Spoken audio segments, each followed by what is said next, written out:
Hey, what's cracking everyone? My name is Ryan, and today I want to talk to you about a super fun device that I just got in not too long ago, and it is from a brand called Snowsky, and it is the Snowsky Retro Nano. Now, this little thing is a Bluetooth DAC amp device from Snowsky. Snowsky, to be clear, is a sub-brand of FiiO Audio, and FiiO has been coming out with a lot of exciting things lately, such as the Snowsky. Now, this will retail in for right around $60, and I have had a lot of time to spend with this so far. I have been gaming with it. I've been listening to my Cost Porta Pros through it, IEMs, all kinds of stuff, and I am ready to tell you all about it because this thing is fun. All right, so starting with the unboxing of this, let's start with the box itself because I do think the box is really cool. Obviously, everything's been opened up here, but this is the box that you're gonna get, and check it out. I mean, this is a retro vibe type box, and it's a solidly built box. I'm a sucker for unboxes, what can I say? But when you do see this, it is gonna tell you that it's FiiO on there. It's gonna give you a barcode you can scan to check for authenticity, which I think that's pretty cool that you can do that on there as well. But then when you open the box, you're gonna see a quick start guide, which is pretty par for the course. And it's a nice little booklet that walks you through all the functionality of the unit. You're gonna see a warning on the battery, which I will talk about here in a little bit. You're also going to get some more information on authenticity. They really want you to make sure that it's for real. And then you're going to get these stickers, these retro vibe stickers, which I think are honestly really dope. And from what I understand, these are going to be random included in the box, I think. And I'm just not sure which set I want to put on mine yet. So that's why they're not on there yet. You also get a cover to put your battery in, which is great because we are going to talk about that replaceable battery. You get a nice USB-C dongle for when you want to use this in just a wired mode, and then a lanyard that is already included on here. Now, I typically don't use lanyards with products, but I definitely recommend it with this because it's so small and lightweight. This will help make sure that it doesn't drop to the floor if you got it around your neck while you're carrying it around the house. All right, so let me walk you through the Retro Nano right now and go through all the functionality of this device, all the features that you're gonna get. It's pretty cool. So the first thing I want to tell you is that this is truly a FiiO BTR13 if you're familiar with that device. That is basically the innards of the Retro Nano. So it is Bluetooth 5.1, it's a QCC 5125 chip. It has a Cirrus Logic DAC that is the CS43131 chip, which means it will have AAC, SBC, aptX, aptX lossless, aptX adaptive, aptX HD, and LDAC for the included codecs. Now this can be USB driver free going up to 96 kilohertz of sample rate, and that is whether it's Bluetooth or even not Bluetooth, and that is the limitations of it. It doesn't have any DSD, so PCM 96 is gonna be the highest you're gonna be able to go, which, you know, I understand that, especially for coming in at this price point. This does have a nice IPS 80 by 160 color display that is less than 1 inch. I will show you that display here momentarily. And then going around to the side here, you're going to notice that you get both single-ended and balanced outputs. Now the single-ended is going to get you up to 100 milliwatts. The balance is going to get you up to 220 milliwatts. And then the single-ended is also CTIA protocol compliant. So basically that means if you plug in a headset or something like that with a 3.5, it'll decode your microphone through that, which is fantastic because this actually does have a microphone in the unit as well, just in case you want to use it for something like that on the go. The little mic hole is actually right there on top of the unit. This does come in blue and white, by the way. I didn't mention that at the beginning, but there's a white version of this as well. It is really lightweight. It's only 28.3 grams. So it is actually a little heavier than the KA15 and about the same weight as the BTR13. Now, talking about that battery really quick here, you can pop open the back of this and you're gonna notice, see if the camera can pick this up, but this actually says 3.7 volts on the battery. This looks like a AAA battery. It is not a AAA battery. In fact, it's a lithium-ion battery. So do not replace this with a AAA battery because it will not work. AAAs are 1.5 volts and it just won't be able to work with the device. So that does mean though that once this won't take a recharge anymore, you can replace the battery And I think that is dope as hell, that you can replace the battery and make this thing last forever, or a really long time anyway. All right, and so this also has a signal to noise ratio of 128 dB, which I think is pretty good. A THD of 0.0018, not too bad there. And one last thing I want to bring up, because it's not on their website, but it is found in their manual, this does do multi-connect. So I've been able to use this with my phone and my tablet as well, or laptop, and it has worked fine. So I think that's something there important to note. All right, so I think it's time to turn this on so I can walk you through all the different things on this unit. Actually, before I do that, let me show you the buttons of this unit. So at the very top, first of all, you're gonna see there is a mode button there first. There is a play and pause button that will also answer and end calls, volume up, volume down, and then a power switch. I love a power switch instead of a power button, by the way. So yeah, the power switch makes it so that you don't accidentally turn this on or off.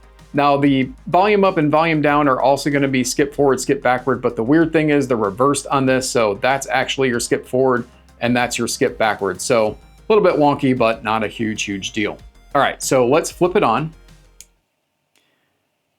And you're going to see it'll say Snowsky first, and it goes right to my screen I have. Now pressing this mode button up top will flip between different screens that you're going to get. Now this one's, tape deck, another tape deck, a nice little audio spectrum analyzer that doesn't really work, but it's a nice little visual effect. Back to tape, and then back to a different color of the tape, purple. I love purple, so that's why it's set on that. And it'll tell you the current codec it's playing, the bit rate, all of that kind of thing. Yeah, it just says retro at the bottom there. It shows your volume and it shows that it's currently on Bluetooth and what the battery level of that Bluetooth is. Now, if you hold the mode button, that'll take you into the menu. First thing you're gonna see is this charge protection button, on or off. I always leave that on for my devices because that won't charge this past 80%, which I think is personally fantastic, so that you can further get longevity out of the battery. Then you go down to gain, you'll get lower, high gain, EQ mode. Now, I'll go back to that in a second. The dimmer, you can have this on, really bright with 5, really low with 1. I keep mine in the middle. And then the display time, basically you can choose between never turning off, which I don't recommend doing, 15 seconds, 30, 1 minute, 5 minutes. I keep mine actually on 1 minute, put that back on there. The current mode that you're in, right now this is set to Bluetooth, of course, but you can set it to PC mode as well. Now PC mode is actually going to charge this while you're using it, which I think is really nice. So, if you have this plugged into a PC or your phone, so just be careful of that. It will drain your phone battery if it does that. Or you can have it on phone mode, which basically means you plug it into your phone, but your phone's not going to use the battery to also charge it. So that is a nice little way to protect it a little bit further. And then of course, back to Bluetooth. Now Bluetooth mode is simply like it sounds. Now here's one thing I will say on the Bluetooth mode is that I did plug in a power bank to this while in Bluetooth mode and was charging while it was using Bluetooth. So that's something you can also do if you want to. For the purpose of this though, I'm gonna switch back to PC just so it doesn't try to connect to my phone currently while we're messing around with this. All right, so then language is gonna be next. You can have it to either English or Chinese, and then you can reset factory defaults. And then it shows you the current firmware that you're on for when you set that up. Now, going back to that EQ, you'll see it's currently set to retro.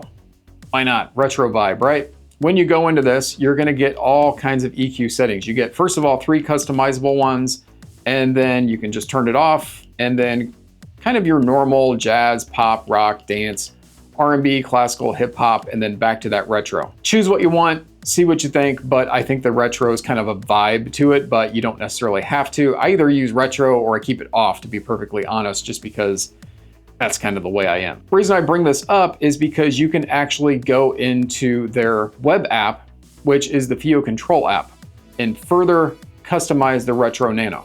All right, so in the FiiO Control App, when you go into it, it will recognize that this is the Retro Nano. It'll tell you your Bluetooth codec that you're in. You can actually select between all different codecs in here. I'm not gonna do that right now because this will mess things up that I'm doing. You have an operations mode, so you can kind of tell it if you want to hold volume buttons to switch tracks, double click the volume button to switch tracks, or double click the volume button to switch EQ, so you get some customizable things there. You can set your double click for your play pause button to either do the voice assist or to control the camera to take photos. This doesn't have a camera on it, so just keep it on voice assist. At the bottom here, you're gonna see EQ. You will be able to see the current EQ profile that it is on, and you'll be able to choose between the different EQs. You can customize, those different EQs. You can go into your custom one and choose those as well. All kinds of different things that you can do with the EQ, and you'll see those at the bottom for your custom options that you can control. It's pretty cool from that standpoint. There's advanced settings here for some different things that you can do with your gain adjustments and all that kind of thing. Then if we go back into the menu here, you can go to audio tab at the bottom. This is where you can actually set your volume limiting if you wanted to do that, your device volume, your volume of tones, volume of call, channel balance, those types of things. There's a guide in here. And then of course, at the very top, you click the cog wheel, and that's where you can actually name the device something else if you want, check the firmware, all those types of things are gonna be all within the app, and just, a lot of extra things that you can do with the FiiO Control app. Okay, so now I've told you I've used this device, right? So you'd probably like to know what I think about it, what's good, what's not so good about it. Let's talk about that right now. Starting with the things that I didn't think were so great about it, I will go ahead and start there and tell you that the Bluetooth is going to be limited depending on your type of phone or depending on what you're pairing it up with. So for instance, I have a Samsung phone. Samsung is known to have lots of issues with different codecs and things if it's not their own. And so this kind of limited me to just the aptX, and I couldn't even do aptX adaptive with Samsung. I had to actually go into developer settings and just set aptX. That's not really a negative on this device. That's a negative on Samsung and how they work with their codecs, but it is something I think it's worth noting. Also with Apple and Mac, you could run into some limitations there as well. Then I would say also the battery life on this, it says it'll go up to 7.5 hours. Now, my listening sessions haven't usually lasted between 2 to 3 hours before I've had to charge this. Now, that could be because I've got it set to a dim level of 3, that the timeout is 1 minute. So maybe that 7.5 hours is if you have it to 15 seconds, lowest dim level, and you're listening on the lowest quality audio codecs. I could see something like that, but I think average use case, yeah, you're probably gonna get 2 to 3 hours out of this before you're gonna need to charge it up. And then the EQ modes, they're fine, but I gotta say, like I said, I either use the retro or off. I found the EQ modes to be very just unflattering. For instance, when I use classical, it was just almost dark tuned to where I couldn't really hear anything. I don't know, I just think they need some tweaking on some of those EQ modes with this. But retro gives you some warmth to this and just gives you, again, that retro vibe. It's not super bassy, but it's also not stabby in the treble. It kind of reminds me of, those retro devices back in the day, of how they were just like a smooth sound, if anything else. And that's kind of what you get out of that retro EQ mode. I do think the display needs a lock button. And to kind of tell you what I mean, if you accidentally just hit this mode button, you're gonna flip your display. And I don't know, that's kind of annoying to me. If I want to be set on the same display, I accidentally press this, or maybe I don't press it long enough if I'm trying to go into the menu and it just flips my display over. So I do think they need some type of a lock feature. They could do that in firmware, I'm sure, to have it so that you can't just change your displays automatically. I will also want to see more displays from this because I think there's a lot more they could do with that. It doesn't show what you're playing on the screen, so it's very basic. I don't know if I'd call that a negative at this price point, but that would have been kind of cool to see as well. And that's kind of the last of my cons, guys, because honestly, the pros are so damn prolific. So starting with the pros, this thing is a lot of fun. And that's most important thing of any device, right? Is to have fun with it. The display options that you get, the colors and things, I think that's just really, really cool. So first of all, I think that's a lot of fun. I do think the music quality of this is very good for Bluetooth. Yes, it's compressed audio. You're gonna get that anytime you have Bluetooth audio, but it's been really fun. I've been listening on the Cost Porta Pros, like I said. I listened over there. Those are the SoundNote Zero when I was gaming on the Nintendo Switch with both of these. Fantastic listen. I even plugged in the ZMF Bokeh Open to this. I plugged in some harder to drive headphones into this, had to use high gain, but it worked for the most part. Now this isn't gonna drive the hardest to drive headphones out there. It's not supposed to, but a lot of IEMs, it's going to. I also paired this up with the Jomo Instinct Emerald IEM that I have, and it is only, I believe, 9 ohms of impedance. So it's a very sensitive IEM, and this drove it without any noise. That's really good. I do like the charge modes and the charge protection of that. I love the fact that it's got a battery. I love that it's very lightweight and easy just to kind of carry around. I think the retro preset is super fun. And when I did game with this on the Nintendo Switch, man, it just brought back so many fun vibes for me when I was playing. I think I was playing Castle Crashers because I just got that thanks to Tyler of Tyler's Eclectic for recommending me to check that game out with my kids. I was playing it on my own solo and thought it was a ton of fun. So, all right, guys, and that is going to wrap up my thoughts on the very cool Snowsky Retro Nano.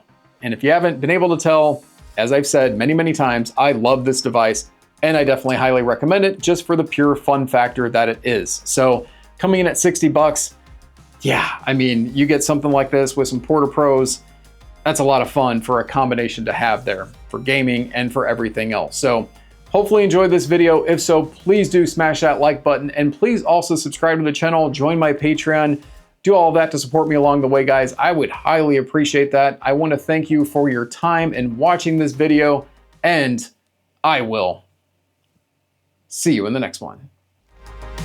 Yes, yes, yes. Oh yeah.